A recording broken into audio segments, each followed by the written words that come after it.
Donc on l'a pas rappelé, mais vous avez perdu votre père très Ouais, jeune. et voilà, c'est comme ça, c'est la vie, hein, tu vois. Ce qui doit partir part et ce qui reste reste. Ça. Et c'est écrit hein, sur la main et sur le front. Beaucoup de colère à 14 ans. Quand tu perds ta mère et que tu es seul, tu te sens abandonné. C'est des douleurs très fortes. Tu es en colère. Et cette colère-là, si tu la diriges pas vers de bonnes choses, tu peux mal finir, il n'y a rien à dire. Plus tu boxes, plus tu t'habitues à dîner en enfer.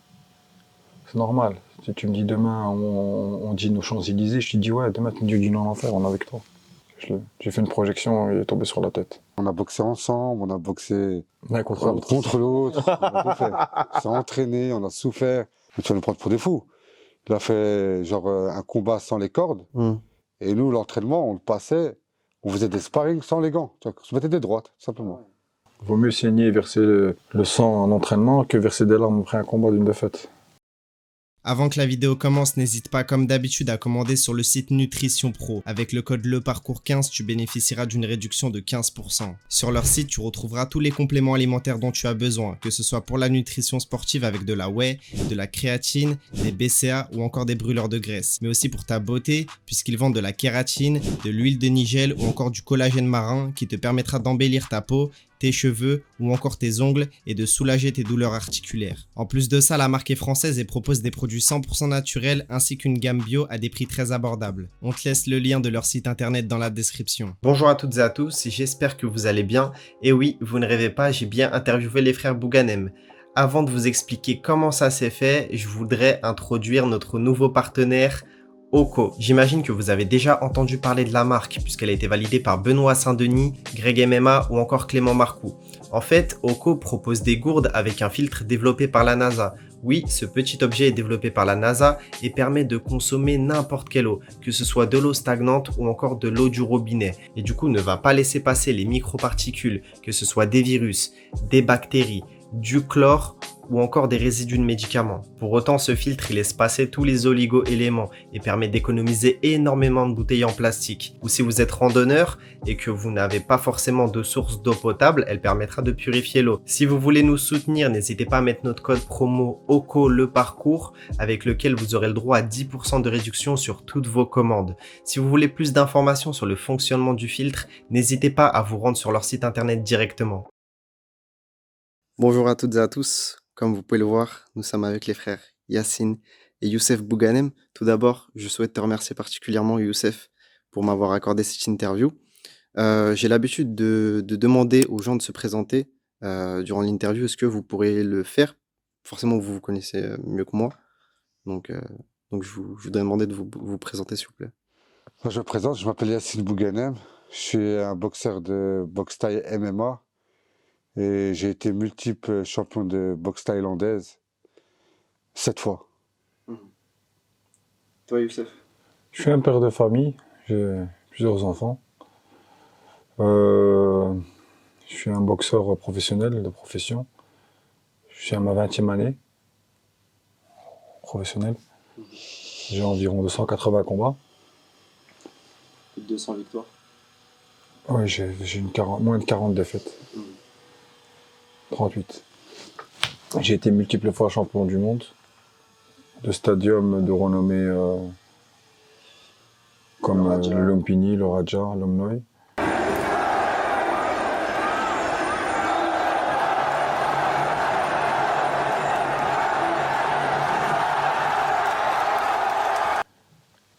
Je suis débutant en MMA.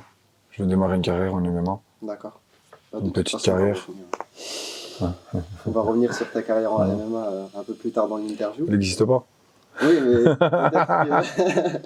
peut-être que tu vas la débuter un jour, on l'espère. Non, je fais débuter. Non, mais c'est prévu pour ces prochaines semaines. D'accord. Comme tu le sais, sur la chaîne, j'ai l'habitude de raconter le parcours de gens, que ce soit de leur enfance à leur parcours scolaire jusqu'à où ils en sont aujourd'hui. Donc, je sais que vous l'avez fait énormément en interview, mais est-ce que vous pourriez raconter comment s'est passée votre enfance en Belgique? Mon enfance en Belgique, elle s'est passée assez classique, hein. Les études, le jeu, un peu de bêtises. Et un peu de problème de justice aussi. Du côté de chez moi, c'est un chemin assez classique, on va dire. Voilà, pour ce que je peux dire à Bruxelles. J'ai beaucoup suivi mon grand frère, moi, dans tout ce qui est sport. J'étais pas trop sport de combat. J'étais quelqu'un qui était... cherchait autre chose, plus m'amuser. Je connaissais pas la discipline, tout ça. Après, il m'a fait évoluer dans un chemin qui est bon. C'est un bon chemin, la discipline, le respect. Mhm. Et si tu devais recommencer ton enfance, est-ce que tu choisirais de prendre encore une fois ce chemin ou tu aurais peut-être choisi une autre voie, je sais pas, un rêve que tu voulais faire? Ah, si je devais recommencer mon enfance, je dirais déjà prendre soin des gens que t'aimes. Parce que quand on les perd, on se rend pas compte. Après, ouais, s'il y a des choses à faire, ouais, je ramènerai pas des problèmes à ma mère bêtement, inutilement, la police, etc. Je ferai pas les trucs inconscients. Quand j'étais petit, je le faisais parce que je savais pas. Des erreurs comme ça, plus. Pardonner si tu sais pas. Et à cet âge-là, est-ce que tu avais un rêve particulier ou tu vivais au jour le jour? À cet âge-là, je n'étais pas assez éveillé pour avoir un rêve. Parce que nous, on a grandi dans un... Je ne vais pas te dire que c'est la misère, tu vois, mais c'est un endroit où... Dans un milieu défavorisé. Voilà, dans la classe populaire. Voilà, tu vois, c'est on te classe, on t'envoie mécanicien, enfin, tu fermes ta gueule et tu suis... tu vas être mécanicien, on t'a dit, tu vois. On ne te choisit pas, en fait. Au fond de dire, dans la scolarité, même si tu as des compétences intellectuelles, il faut, comme tu viens d'un milieu qui ne permet pas, ben, ils vont essayer de te rediriger vers quelque chose de... Et voilà, moi, ça ne me de correspondait facile pour eux, pas. quoi. Et la scolarité, ça ne lui correspondait pas, c'est ça qui veut dire. Qu'est-ce que tu Non, faisais, c'est ça. Ouais. qu'est-ce que tu faisais par exemple de tes journées? Qu'est-ce qui te passionnait à cette époque? À ce moment-là, ce qui me passionnait, moi, c'était beaucoup les mangas. J'étais passionné par l'espace aussi, un peu. C'était vraiment, j'étais différent du sport parce que le sport, il y avait une forme de douleur, tu vois, on peut dire ça. C'est une forme de douleur d'aller s'imposer des heures d'entraînement quand tu es jeune et que j'étais en surpoids. C'est 2 fois plus dur, tu vois. J'avais tous ces Double paramètres-là sentence. qui me faisaient que je préférais aller choisir l'art, tu vois.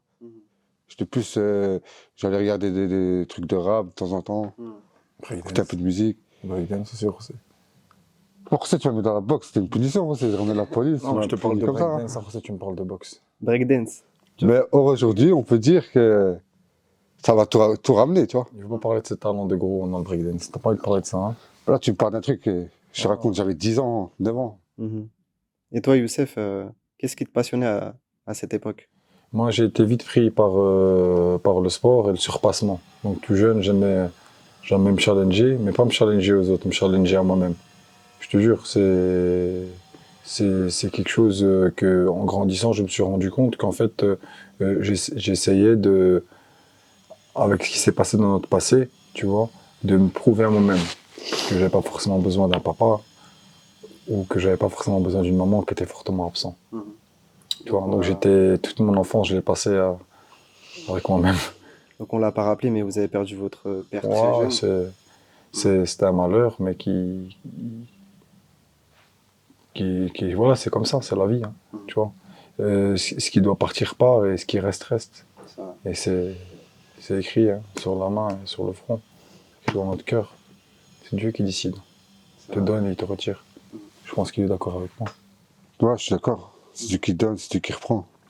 Comment avez-vous découvert les sports de combat? On sait que toi, Youssef, c'est toi qui l'as amené vers cette discipline. Mais, mais du coup, toi, Youssef, on ne sait pas vraiment comment tu as découvert les sports de combat au final. Écoute, j'avais un boxeur qui était de renommée mondiale, qui faisait ses entrées dans la renommée mondiale, qui s'appelait Aziz Katou. Il a ouvert une salle à côté de notre quartier. Et toi, qu'est-ce qui t'a intrigué J'ai poussé la porte de ça parce que tu avais un éducateur qui venait, pour pas qu'on traîne dans la rue, nous demandait d'y aller. Donc j'ai poussé la porte de ça, j'ai vu quelque chose que j'avais trouvé nulle part ailleurs. dans ce nulle part ailleurs, ce que j'avais pas trouvé, c'est le fait de frapper quelqu'un qu'après il pouvait rien dire derrière, tu vois. C'est des mentalités d'enfant, donc tu vois, je pouvais de lendemain devenir plus fort. Parce qu'après, quand j'ai continué, j'ai compris en fait que j'étais de plus en plus à l'aise dans un domaine de règlement de compte. Ce qui me plaisait, c'était cette rivalité sur le moment. Et après, cet esprit sportif et grandissant en moi qui me poussait à aimer. Je suis tombé, j'ai abandonné directement le foot quand j'ai vu la salle de boxe. Il venait sonner chez moi le samedi, il me demandait juste de faire les matchs de foot. C'est pas question, une fois que j'ai connu la boxe, ça a été mon remède, ça a été mon médicament, c'était aussi ma drogue. Et qu'est-ce que Dans vous ma passion. recherchez, vous Ça a aussi été ma destruction parce que ça m'a abîmé physiquement. Sur le long terme, le haut niveau, ça abîme comme tous les sports. On l'a vu notamment sur ton dernier combat, dont on va revenir, que tu avais dit que tu avais boxé un boxeur beaucoup plus jeune que toi et que il a failli te mettre KO. Et là, que tu as vu qu'il fallait prendre ta retraite, je crois. En fait, je pensais qu'un boxeur, il prenait sa retraite à partir du moment, j'ai toujours entendu les retraités dire ça. Les mecs, ils avaient un parcours et qui disaient que quand tu vois le trou et que tu arrives plus à toucher, c'est que c'est la fin. Ça veut dire le coup, tu le vois arriver mais tu n'arrives pas à l'esquiver. Ça veut dire que tes réflexes, ils sont diminués. C'est ce que tu as vu sur ce combat? Ces 4 dernières années, j'ai eu fortement des, des trucs invisibles qu'on ne voit pas forcément. Mais j'avais des fortes inflammations au coude, au dos, au corps, voilà, aux hanches. Et en fait, j'avais un problème. C'est quand j'étais voir le chirurgien, j'ai en fait pendant 3 ans et demi, lui le sait. Très peu de gens le savent. Mon ami Saïd, il le sait pas. J'ai la moitié de la main qui dormait. Avec tu vois, les fourmis, quand tu restes trop. Tu vois, quand tu restes trop aux toilettes, surtout avec ton téléphone, ou quand tu te mets dans une position inconfortable, tu vois, les fourmis, je l'avais tout le temps, jour et nuit. Et je me suis habitué avec cette douleur. Et en fait, j'avais tout ce qui est le nerf cubidal ici, je me suis fait opérer. J'ai fait une opération, mais j'ai fait une opération à l'intérieur du coude et aussi à l'extérieur. Celle des nerfs, eh ben, aujourd'hui j'ai encore un petit peu, mais c'est normal. Il m'a dit qu'avec le temps, ça va disparaître. J'ai abîmé le nerf, tu perds la fonction de ta main. Par exemple, j'avais le téléphone, je regardais pas le téléphone, ben, le téléphone il tombait. Tu vois? Tu vois, j'étais comme ça, j'avais le téléphone, le téléphone il tombait. Et ça, je savais pas que c'était à cause de ça. Moi, je pensais que je suis devenu trop vieux. Et maintenant, depuis que je me suis fait opérer il y a 1 mois et demi, la vie est différente. Ça va beaucoup mieux. Donc je pense que je vais faire une petite prolongation Content de l'apprendre. de mes combats. Voilà. Et à cette époque, ou encore aujourd'hui, qu'est-ce que vous recherchez dans la boxe? Qu'est-ce que la boxe vous apporte? Toi, tout d'abord, Yacine, si tu veux t'exprimer. De quelle époque tu parles? À partir des tout débuts, quoi. Tu parles du commencement de mon parcours. C'est ça. Moi, ce que je recherchais, c'était maigrir. Parce que c'était vraiment... Dis la vérité, José. Ouais, c'était ça. C'était maigrir, apprendre à me défendre. C'est quelque chose qui te passionnait, le fait de combattre, ou tu faisais vraiment ça parce que, bah, par exemple, Youssef te poussait à le faire, il voulait t'inculquer une discipline? Je l'ai poussé à le faire. En fait, j'étais pas... Il n'aimait pas la boxe. Je savais pas que j'allais combattre à ce moment-là. Je n'étais pas prédestiné à combattre. Est-ce que tu aimais la boxe à cette époque? J'avais du talent. Mon frère il me disait que j'avais du talent. Beaucoup de talent. Mais Ce que j'aimais bien à cette époque, tu te rappelles, toi? je me rappelle de tout. Mais après, ta vérité est différente de la mienne. Elle peut différer, tu vois. On a des divergences d'opinion. Ouais, si je l'ai suivi, c'est que j'aimais bien. Après, il m'a un peu aussi forcé. Voilà, merci. Mais c'est bien quand t'es petit, de forcer un petit peu à faire du sport, un peu de discipline. Après, ma carrière elle a vraiment commencé il y a le voyage en Thaïlande. Tu vois, à 14 ans, c'est là où c'est devenu c'est plus un sport, là, c'est devenu un travail. Et qu'est-ce que tu ressentais à cette époque quand tu es parti notamment en Thaïlande et que Beaucoup tu de as... colère à 14 ans. Quand tu perds ta mère et que tu es seul, tu te sens abandonné. Mhm, C'est des douleurs très fortes. Tu es en colère. mhm. Et cette colère-là, si tu la diriges pas vers de bonnes choses, tu peux mal finir, il n'y a rien à dire. Comment vous vous en sortiez à cette époque? Parce que vous étiez très jeune.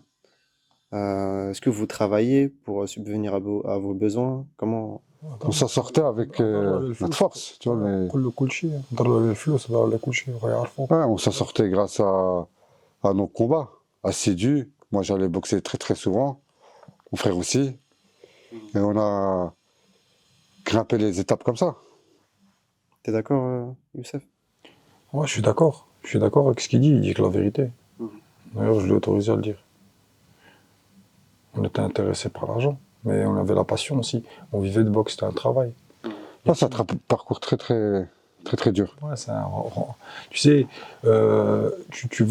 tu évolues dans un pays qui ne parle pas ta langue, qui majoritairement ne pense pas comme toi, qui ne partage pas les mêmes Il y a un vrai choc de culture. normes. Yacine boxait pour remplir son frigo, il payait son loyer. Ça payait assez bien? Quand je me suis cassé l'épaule, au début, en fait, nous, regarde, on était avec une équipe de parieurs. Grâce au trafic, ouais, ça paye assez bien. Si tu mènes bien ta barque, Avec une équipe de parieurs, tu peux bien gagner ta vie. On n'a jamais vendu de combat. On s'en a jamais triché, dans le sens où on a été payé pour perdre. Ça n'existe pas. C'est toujours l'argent, c'est secondaire, c'est l'honneur. On boxe pour l'honneur avant tout, quand même. C'est toujours l'honneur avant l'argent, toujours. C'est l'honneur avant tout. Après, ce qu'il faut savoir, ce que je vais mettre en avant, c'est que voilà, Yacine, il avait un gabarit atypique. Yacine, il est obèse, gros, et tu sais, où il y a beaucoup d'argent, c'est pas dans les grandes villes là-bas. Les parieurs, ils parient dans les petites villes, tu vois, dans les temples, dans les trucs comme ça. Et ce qui était vraiment à la mode pour Yacine, c'est de ramener un champion d'une catégorie inférieure, qui est en forme, mettre une somme d'argent contre un garçon qui est mineur, qui est gros, qui est étranger. Tu vois, donc c'était une sorte de phénomène. Donc il a emmagasiné beaucoup de combats. Il a boxé des lignées de champions. Et on l'a surnommé le boucher. Avec, tu vois, gros, mais il avait le coup de coude et il avait aussi le corps froid quand il boxait. Donc il avait un calme et une défense, une contre-attaque que j'ai rarement vu. J'ai jamais vu un mec de sa catégorie se dépasser. Même aujourd'hui en MMA. Il est dans un silence parce qu'il a eu des blessures à répétition. Il va subir sa 3e opération à l'épaule là dans quelques jours. À cause de la boxe? Oui. Ouais, à cause d'anciennes blessures, en fait, on se rend pas compte. Mais quand on enchaîne des combats assidûment, le corps il se fragilise. Ça... Tu sais, une fois que tu arrives à 50 combats, faut dire ce qu'il y a. Le corps il se fragilise. À 60, 80, 100. Après, j'ai pas mal, hein. C'est pas genre une douleur que j'ai quand je. C'est mental. Mais voilà, j'ai des anciennes blessures. Non, c'est pas mental. Au contraire. Au contraire, quand tu boxes, plus tu t'habitues à dîner en enfer. C'est normal. Si tu me dis demain, on dîne aux Champs-Élysées, je te dis ouais, demain tu me dis dîner en enfer, on est avec toi. Tu vois, En fait, tu vois, comprends ma métaphore, c'est une métaphore. C'est le combat, qu'il soit facile ou qu'il soit dur, on est d'accord. des fois, je vais te comparer ça à une voiture. Tu vois, la mécanique d'une Mercedes, tu roules avec longtemps, tu seras obligé de changer quelques pièces. Mais le corps humain, c'est une machine, en fait. Ta machine à toi, elle est inutilisable parce que tu fais pas de combat. Tu filmes, J'en ai fait, mais... tu es derrière la caméra. Mais si tu serais un combattant, eh ben, ton corps, ce serait une machine, tu vois. Tu serais... C'est comme un mec qui Tu serais blessé, en fait, là, aujourd'hui. qui fait du travail manuel. Tu vois, le mec qui va à l'usine, regarde, il est aussi abîmé qu'un boxeur. C'est ça, ou le mec qui reste assis trop longtemps. Tu vois, ou les mecs sont trop assis au bureau, t'as plein de sortes de problèmes. Mais le boxeur, il fait un travail de contact. Il est obligé de frapper, il est obligé de recevoir. Donc il se bat. C'est un sport qui use. Il frappe des gens On se qu'il rend ne pas connaît pas compte. pour C'est gagner un sa sport vie, qui use. boxeur, tu comprends? Gagner sa vie avec des gens que tu connais pas, frapper quelqu'un d'inconnu ou Tu frapper sais, les quelqu'un. poignets, moi je me suis cassé plein de fois les poignets, c'est un sport comme ça. Il faut donner beaucoup plus que tu vas recevoir. Parce que tu vas recevoir. Ouais. Et il faut pas attendre beaucoup parce que tu es déçu. C'est pour ça qu'il y a beaucoup de dépression. Ils attendent beaucoup. Si vous aviez eu le choix à l'époque de ne pas faire de la boxe, qu'est-ce que vous auriez fait de votre vie? Que maman et papa soient à côté de nous. C'est ça qu'on voudrait. Mais c'est pas possible. On peut pas revenir. Ouais, moi franchement, je choisirais le même chemin. C'est un chemin très très beau, j'ai kiffé. Je préfère ça qu'être assis ici en train de travailler. C'est des chemins de vie, tu vois, comme on va dire, très atypiques. Mais en même temps, tu apprends beaucoup dans le voyage. Ah, beaucoup, ouais. Tu sais, quand tu restes chez toi, dans ta zone de confort, dans ton quartier, tu as vu lui grandir, tu as vu l'autre grandir, à la fin, tu te dis, en fait, c'est pas ça, tu vois, le monde, il faut aller voir partout, ailleurs, ce qui se passe. Ouais, si t'apprends à parler avec toi-même, tu te parles avec toi-même. Tu vois, tu refais des reconnaissances avec toi-même quand tu Pour voyages. pousser tes limites tout le temps. Moi, je trouve que c'est ça le. Tu te concilies, tu fais ta paix avec toi-même, tu te réapprends à te connaître. Tu sais, les gens pensent tous se connaître, mais on fait plein de choses sans s'en rendre compte tout le temps qui nous pénalisent. Et le risque, ça t'augmente un bagage d'expérience qui vaut toutes les richesses du Toi, monde. tous les sacrifices, tu les ferais, ce que tu as eu?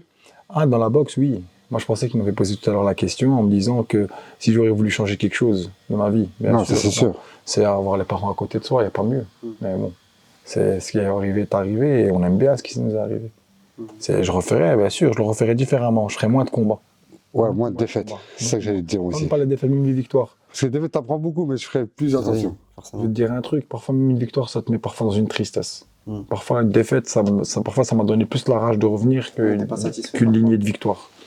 Non, ouais. Tu vois, C'est vrai, c'est paradoxal. Est-ce que vous vous souvenez de votre premier combat? je me rappelle. J'avais un short rouge et blanc. J'ai fait une projection, il est tombé sur la tête. Qui? C'était en Flandre. J'ai gagné par KO contre un Flamand. Je me rappelle même pas, moi. Ouais, mais après, au milieu, il y a des mecs qui viennent me voir, ils me disent tu m'as boxé, tu m'as ouvert de là à là, tu m'as fait ci, tu m'as fait ça. Ouais, il y a même des tailles qui sont déjà venus me voir, ils m'ont dit Youssef, tu m'as boxé, je vois qu'il a des cheveux blancs, je me dis c'est impossible, je ne frappe pas les vieux. Je comprends, c'est un exemple, genre comme ça. C'est ce genre d'exemple où les mecs ils viennent te voir et te disent tu m'as boxé, il y a des combats que j'ai oubliés. Beaucoup de combats que j'ai oubliés. Après, le corps, comme on dit, il efface jamais rien, on se rappelle toujours de quelque chose. C'est pour ça qu'il y a quelque chose en nous qui reste. Est-ce que tu sentais que tu étais dans une boucle interminable à cette époque, le fait d'enchaîner les combats et de ne voir rien d'autre? À certains moments, j'ai été utilisé. C'est indéniable, mais que j'ai été utilisé pourquoi? Parce que je collaborais. Tu vois, tu te retrouves avec des gens qui t'ont ramené des richesses, mais quand tu te ramènes quelque chose de bien, il y a aussi le côté pas bien qui vient avec. On a fréquenté des gens pas bien. Dans la boxe, on a fréquenté des gens qu'aujourd'hui, voilà, si je peux aider à quelqu'un et lui montrer le chemin, je le ferai. Parce que j'ai fait ce travail sur moi-même. Tu vois, parce que moi, on m'a pas montré ce chemin-là. On m'a pas aidé. C'est vrai, J'ai dû me c'est blesser. subi. Voilà, je savais même pas que ça existait, moi. Je savais même pas qu'on pouvait réparer une épaule. Je suis resté avec, je me suis déboîté l'épaule peut-être 80 fois. Tu sais ce que c'est de te déboîter l'épaule 80 fois et la remettre? C'est quand même grave, tu vois. J'avais une rupture totale du ligament postérieur et antérieur. Donc ça tenait plus. Et j'avais des triples fractures de l'humérus. Tu vois, là, il y a une fracture à l'humérus, tu sais comment ça fait mal? Ouais, ça fait très Moi, mal. j'ai trois rossés.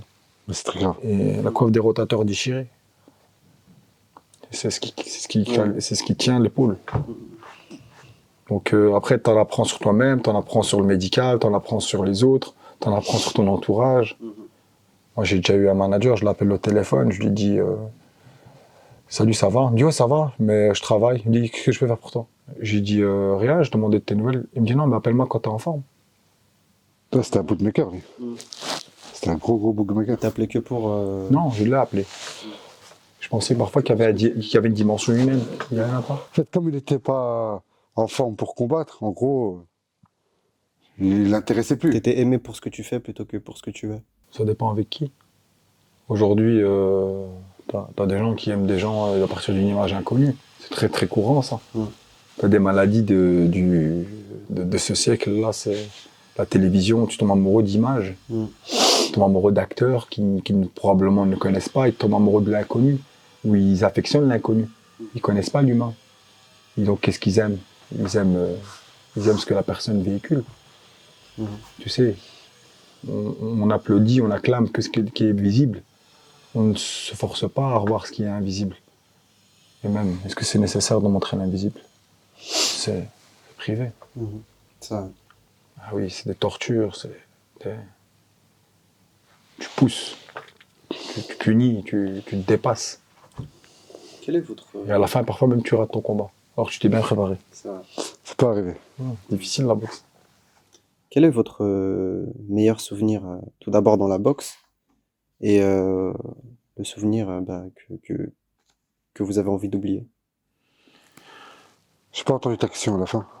le souvenir, le meilleur souvenir que vous avez dans la boxe et le souvenir que vous avez envie d'oublier. Franchement, c'est moi avec mon frère, main dans la main. Même si on se tenait pas la main, c'est une métaphore, tu vois.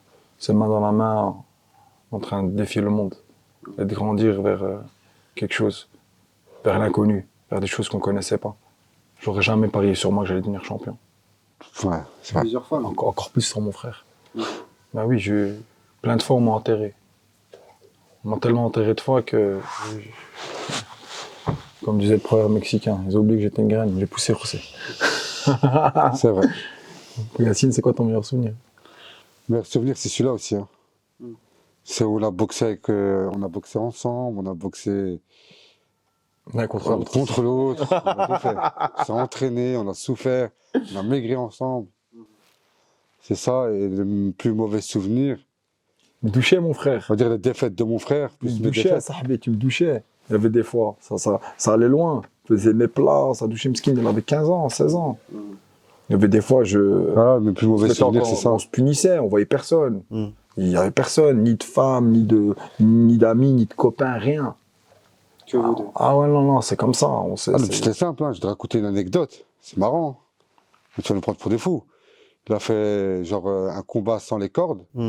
Et nous, l'entraînement, on le passait, on faisait des sparring sans les gants. Tu vois, on se mettait des droites. Simplement. Ah ouais. Ah ouais. Et c'était moi qui le frappais, toi. Je disais, allez, défends-toi, réponds. Et à la fin, c'était. Tu te rappelles pas? C'était des sparring avec des patates. Je me rappelle de tout, c'était Kachuek. Ouais, on se mettait sans les gants, on se mettait des droites. Avec que les bandages. On a atteint un niveau d'endurcissement très dur, tu vois. C'est. On a commencé avec des sparring sans limite de round. Sans protection, avec protection, On a essayé. grosse frappe, On des tournantes. faisait des rounds d'anglaise sans limite de round. Ça veut dire qu'il y a des rounds, ils pouvaient durer 15, 20 minutes, 30 minutes. Et on travaillait notre ego, on travaillait ce qu'on avait dans le ventre. Exact. Tu vois. C'est psychologique. On se poussait au maximum. De 2007 à, Et on essayait de faire en sorte que le sang, on l'aime. 2007 à 2010, 2011, c'était... C'était une fierté de saigner, José. Je sais pas si tu te rappelles quand j'étais petit. Mais ouais, Moi, tu m'as rendu fou. Voilà, José. C'était une fierté de saigner, moi, à l'entraînement. Ouais, à l'entraînement. Il vaut mieux saigner et verser le sang en entraînement que verser des larmes après un combat d'une défaite. C'était une fierté de saigner, je te jure. C'est ça, moi, c'est mon état d'esprit quand j'étais jeune. J'avais un état d'esprit, le boucher. J'aime le Ça nous sang. a vraiment aidé l'autosuggestion. On s'autosuggérait. La visualisation, on visualisait bien nos peurs. Parce qu'on ne voudrait pas qu'il nous arrive. Un coup de pied à la tête, que je dorme, et je regardais ses peurs. C'est ça aussi. Je visionnais, tu vois.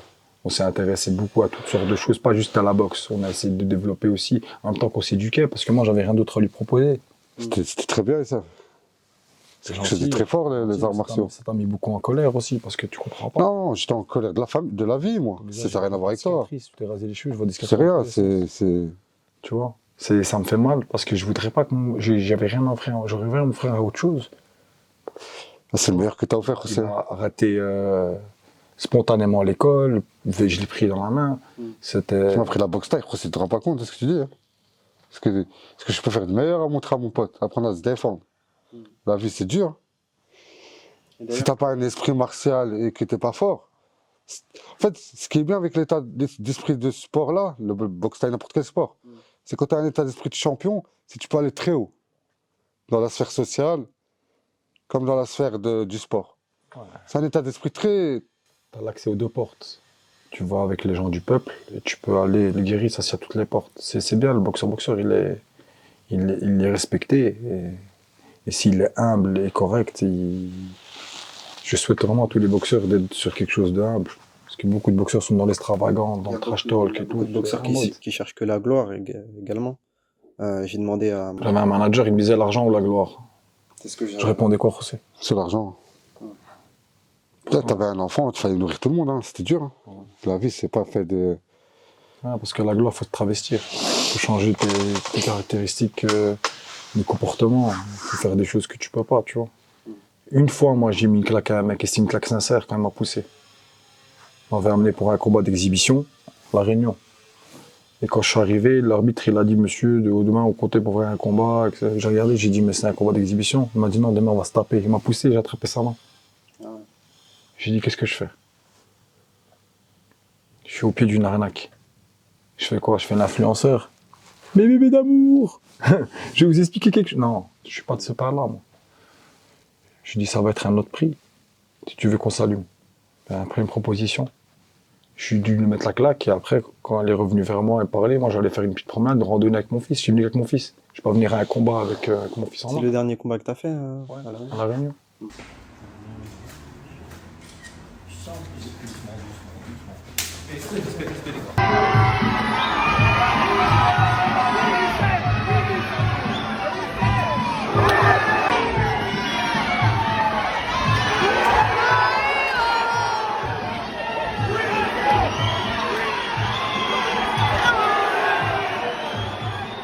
Donc, voilà, tu vois, je peux t'en raconter des millions d'anecdotes. Tu vois. Ce qui m'étonne, c'est par rapport à votre parcours et à les personnes que vous êtes, c'est que vous n'avez même pas cité en fait vos titres. En fait, quand je vous ai demandé quel est votre meilleur souvenir, vous m'avez pas parlé des titres, alors que il y a d'autres personnes que j'ai pu interviewer qui ont que pour objectif d'avoir des ceintures, de rechercher la gloire, d'avoir de l'argent. Alors que vous, c'est pas votre Ouais, mentalité. parce qu'ils en ont oublié que le meilleur des habillements, c'était pas l'emballage, c'était le fond. Ouais, c'est Sans vrai. vouloir faire les anciens. Donc vos meilleurs souvenirs, c'est pas les titres que vous avez remportés. Si tu veux. Non, C'est mais- le titre qu'on a rapporté. Ah, j'en ai rapporté des meilleurs titres, hein. souvenirs, si tu veux. Non, justement, c'est Ouais, pas d'accord ça. avec toi. Non, le meilleur souvenir, c'est les moments partagés, la souffrance avec mon frère. C'est ça les meilleurs moments. Là, c'est 14 km, il était là, Hanouni, avec un derrière avec vélo le à côté de scooter, moi, je suis José. dessus. Voilà, ça on aime bien. Magnifique. Tu vois. Le matin et le soir, il me suit. 1000 coups de genoux, il fallait les compter, les 1000 coups de genoux. Hein. Parfois, j'avais pas la force, c'est lui qui les comptait. C'est ça qui était bon. C'est pas la ceinture. La ceinture, c'est qu'un Les peu 1000 coups de genoux au de... sac, ça fait qui est en 45 cuir, tu minutes. vois, c'est rien, c'est presque du 45 prestige. minutes sans arrêter. Hein. C'est beaucoup. Hein. Moi, je peux te ramener, tu vois, c'est du prestige, les ceintures. C'est un prestige qui s'évapore. Si tu cours après du prestige, c'est comme si tu me dis tu cours après... Tu cours après la mode. Aujourd'hui, ce qui est à la mode, demain, Ouais, le voilà, c'est un champion, un tel, et puis un tel. qui existait dans les années 80, Ça tourne, les champions. revient disparaître durant 10 ans, 20 ans, et puis revient dans 30 ans. Mais il faut les attendre, parfois ça revient pas. Après, ce qui est sûr, ce que tu dis, c'est vrai. Moi, j'ai vu souvent des gens courir après quelque chose et jamais l'atteindre. Ça devient comme une... Tu sais, ils pensent qu'à ça, en fait. Et ils atteindront jamais. C'est triste pour eux, parce qu'ils s'y prennent mal. Des fois, il faut aimer ce que tu fais pour réussir, je pense. Je crois à ça, quand même. Pour pas sentir la douleur et sentir le mal-être, il faut profondément aimer ce qu'on aime. Sinon, tu n'arriveras pas, je C'est pense. comme tu trouves un travail Si tu fais ça pour Pierre, Paul, Jacques, tu n'arriveras pas. À 22h en train de t'asseoir avec nous pour faire notre tournage. Tu es passionné. Non, tu as passé tes journées au bureau, ça aide. Du charbon. Et là avec nous ici, il va s'entraîner après. Tu vois, ça c'est la passion. Quel a été votre, on va dire, le moment le plus dur dans le Muay Thai? C'était les défaites que vous avez. Il y en a eu quand même quelques-unes. Franchement, à un moment donné, j'avais une défaite d'affilée en 2012, José.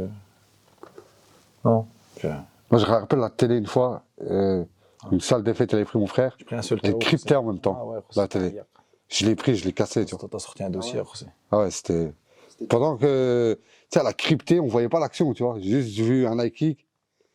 La télé, on l'a balancé, frère, ça. C'était ta seule défaite, par contre? J'ai bien dormi. J'ai fait une bonne sieste. Ouais, t'étais jeune. C'était contre qui? On aurait dû me ramener un T'es matelas. un grand champion, c'était On aurait comme dû me ça. ramener un matelas, jour-là, José. Je le méritais, je méritais moi un matelas. Comment il Très s'appelait fort. Les élecs. Champion du pilier ou du Je radial. porte un autre nom quand je boxe, donc c'est difficile à trouver sur YouTube. On va essayer de le trouver. Tu ne trouveras pas. Après, il y a eu beaucoup, ouais.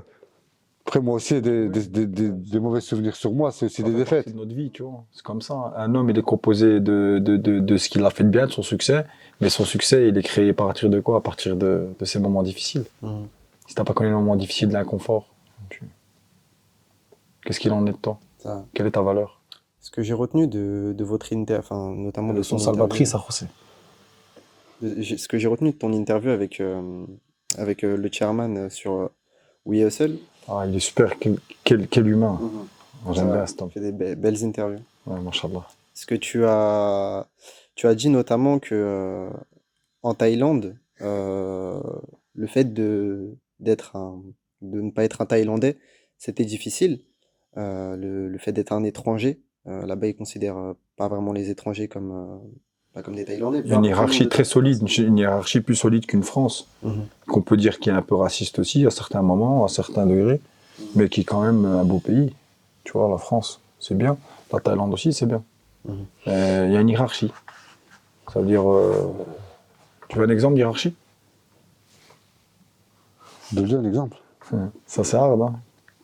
C'est pas dans l'esprit de tout le monde, c'est pas celle de la collectivité là-bas, mais dans l'esprit de beaucoup de gens, il y a d'abord, c'est des gens qui mettent leur nationalisme en avant. Ils sont un peu chauvins. Comment tu l'as ressenti, ça? C'est une question pour moi, ça.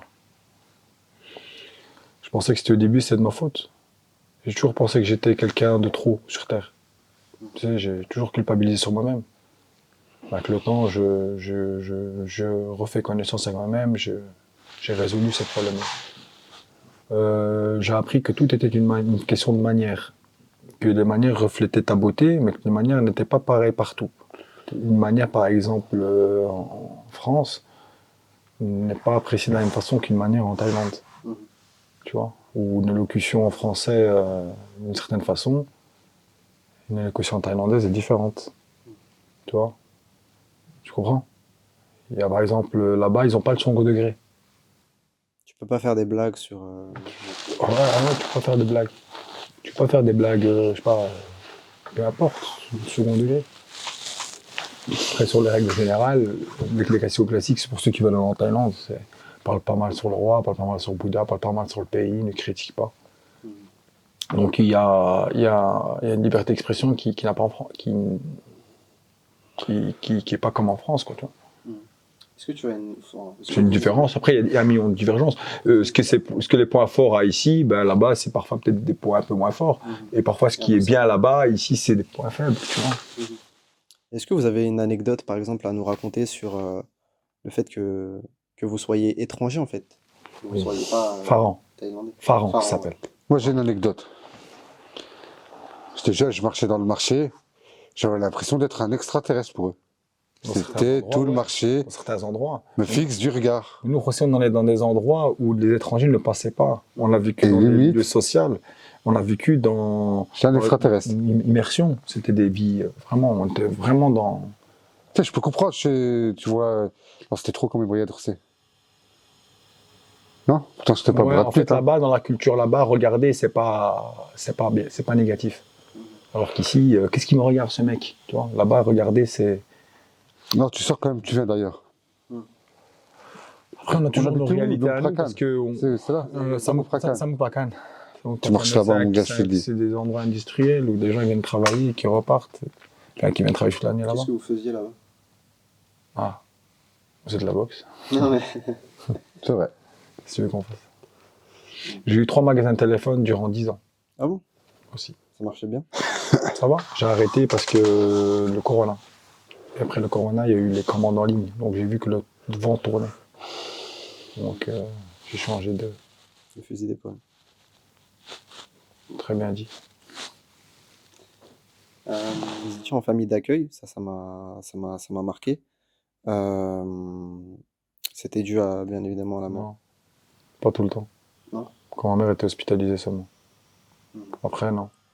Qu'est-ce que ça fait d'être... Après, avec lui, jusqu'à leur majorité, Mhm. je complétais toujours les papiers de ma mère. Parce que j'avais son écriture. Enfin, ma mère, elle avait pas une bonne vue. Elle ne voyait pas. Mhm. Tu vois. Elle avait des gros problèmes de vue pour voir. Mhm. Je complétais les papiers pour ma mère. Donc j'ai continué à le faire. Ma mère est décédée au Maroc. Je l'ai déclaré qu'à la fin. Qu'à leur majorité. Comme ça, au moins, je puisse un peu les éduquer et m'en occuper. D'ailleurs, on a beaucoup parlé de la Belgique, mais quelle est votre relation du coup avec le Maroc? Parce que vous êtes marocain. Les Marocains, avant toute chose, on est ce que mes parents ont été. Donc notre acide du noyau, notre ADN, elle est marocaine. Ouais. Non? C'est vrai. Tu te sens français ou tu te sens marocain? Non, je suis né en Belgique, d'origine marocaine. Voilà. Quelle est votre relation avec ce pays et vos premiers souvenirs, par exemple, au Maroc? Maroc, j'aime bien, c'est mon pays. C'est un pays où ma mère elle a grandi, c'est ma terre. C'est une terre Mais nous, du côté des Rifs, c'est un peu le nord. C'est une belle terre. J'aime beaucoup le Maroc, moi. Même si j'ai pas grandi là-bas. Vous avez eu l'occasion de partir souvent au Maroc? C'est partie de nos parents, c'est tout. On maîtrise bien le darija, on parle bien l'arabe. On vient de là. Vous avez des anecdotes à nous raconter de vos voyages au Maroc, par exemple? Ben, quand ma mère, quand elle allait encore au Maroc, ce que mon père, toi, tu viens pas du tout de papa, mec. Il me rappelle pas très bien, je suis jeune. Tu viens un peu de maman, non? Ouais, t'as des petits souvenirs légers. Mm. La plage. Ben, c'était la même chose, les mêmes activités durant 2 mois, non, 3 mois de notre enfance. C'est des visites familiales, c'est pas des vraies vacances. Pour les gens qui ont regardé et qui écoutent la vidéo, c'est Des visites familiales. ceux qui font pareil que nous et ils comprennent, tu vois. Ceux qui ne comprennent pas, ils ne comprendront jamais, tu vois. C'est beau, c'est bien. C'est bien, c'est enrichissant, tu vois. Mm. Ouais.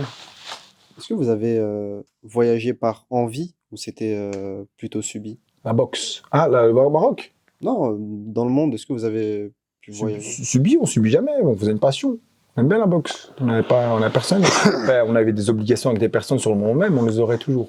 La règle numéro 1, c'est toujours sortir proprement de quelque chose.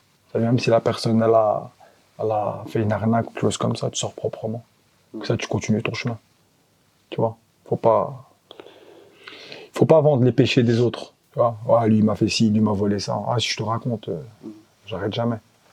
Tu vois? Mais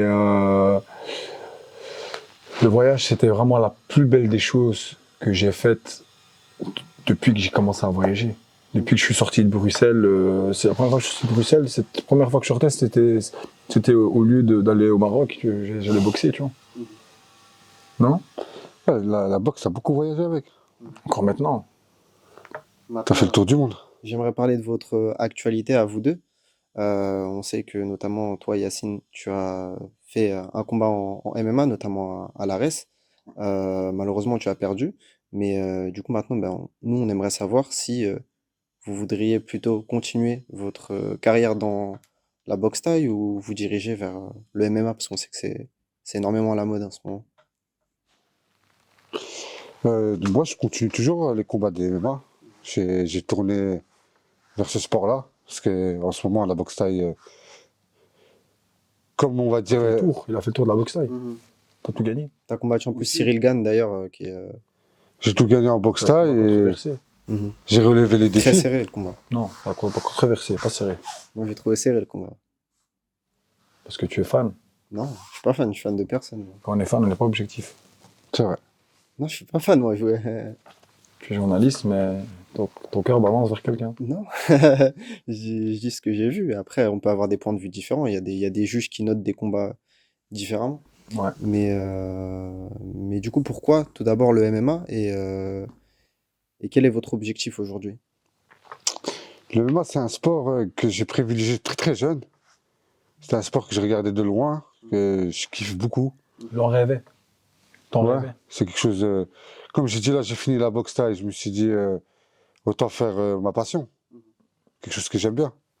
C'est marqué directement d'une grosse épreuve. Il se fracture. Voilà.